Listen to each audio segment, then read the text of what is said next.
All right, guys, this is my first look at the Halios Seaforth. Big thanks to the viewer Chris that sent in a small batch of his watches. This is one of them. This is his personal one that he ordered. Very cool model.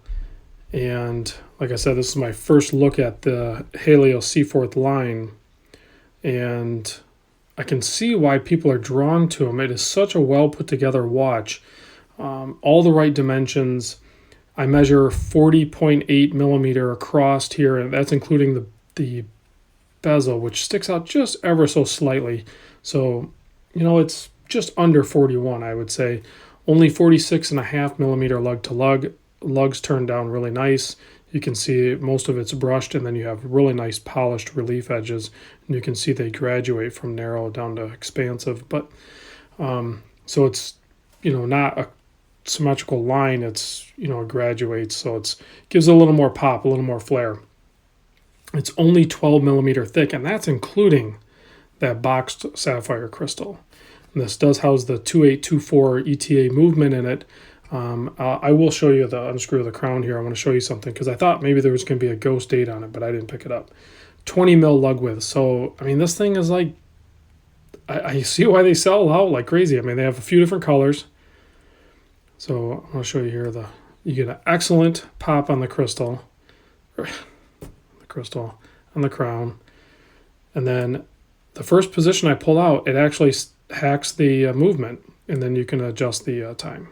So I was expecting a ghost date because of the 2824 movement, but maybe they're using a no date one, so that's attention to detail. It's nice. However, if they're going to offer the 12-hour bezel, I wish it was bi-directional. It is a unidirectional 120 click bezel. Perfect action. Very, clicky like we like them. No back play. Lines up perfect. The legibility on this is amazing because they're using, applied indices, and then they frame everything in black. So if we zoom in, you can see that the way they sorted this out, it's just super legible. Really great print on there. The applied indices are perfection. I really like that they did them framed out in black instead of polished or brushed, metal look. So this is just like beyond legible. Nice handset, very clean. You can see the lines. Everything is like tight and clean. You can see the bezel actually submerges down into the lug just a touch. So, and then this strap that it comes on, this is, I don't know what you would call it. It's the buckle signed on the backside, which is kind of cool. But it's really thin. It thickens up towards the watch and it thins out. Plus it tapers, so it tapers in two directions. And it is just super comfortable. It looks like it came with a powdery blue type canvas leather backed strap as well, with the included hardware on it and the extra pins. So I don't know if that would be too much blue. You could wear this with tons of different straps. This thing would be a strap monster. I think it looks great on this factory rubber strap. That's extremely comfortable. That's on my 7.25 inch wrist. And you can see the size of the watch is perfection. A little bit of flared out crown guards there. You can see they're just the right amount. I like the way they did that on the case. Signed crown. And the crown is very sharp, easy to grip, as is the bezel. Everything's really easy to grip. This is the leather pouch that it came in. Nice and simple. You don't need anything fancy. All the attention to detail was done on the watch. Like I said, I think I gave you all the dimensions and everything. Now, if you go to the website, I'll put a link in the description. They list this one at $690 plus shipping. Shipping's only $25 in the US. This is a 20 Atmos water resist, but you can't buy one right now. So, click on the link and, you can scroll through and you can see the orange one and the gray one and the powdery blue one and the dark blue one, and you can do different bezels, fixed bezels, die bezels, ceramic, all metal. You get a ton of different options. So all of them, every combination that I looked at looks great. So I really like this combination. I would probably do a different color of the dial, but this is a really cool look to it. I really do like this powdery, or I think they call it pastel blue.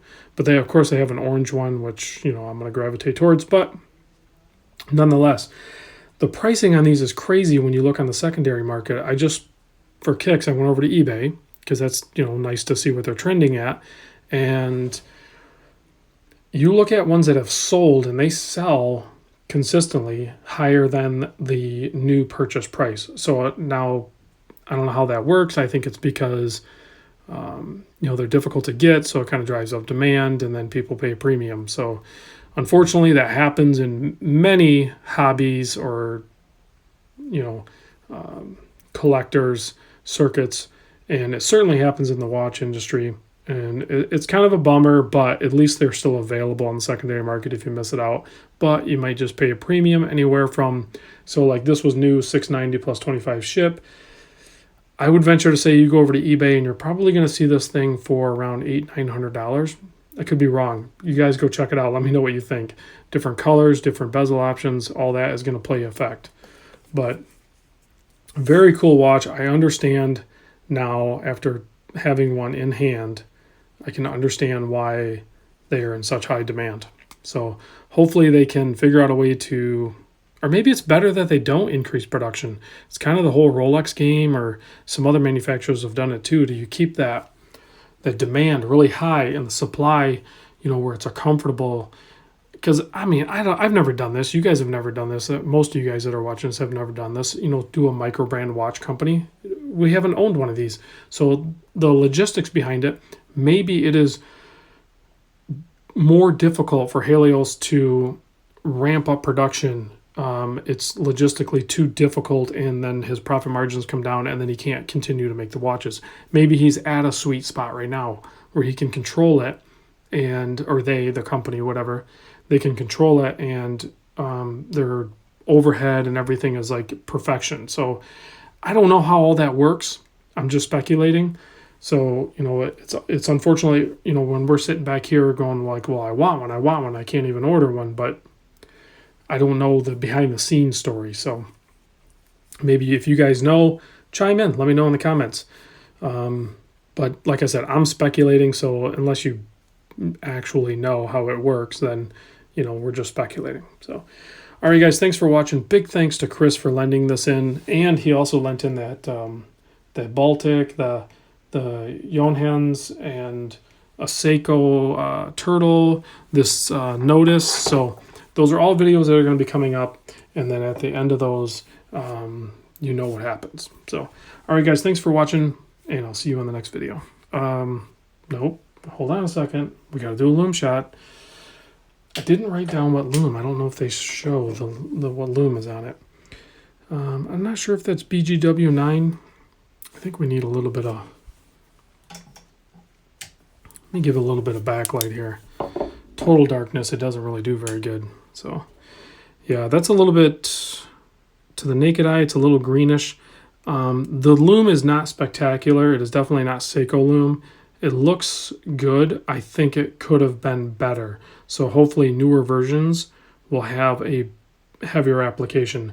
I think even buying a new $690 or used prices, I know it's a great watch and everything like that, but the loom should be a heavy application of BGW9, or even they should splurge and get the C3X1 and just like pour it on there. The loom should be killer on this, and it's adequate, not killer. So I'll talk to you guys on the next vid.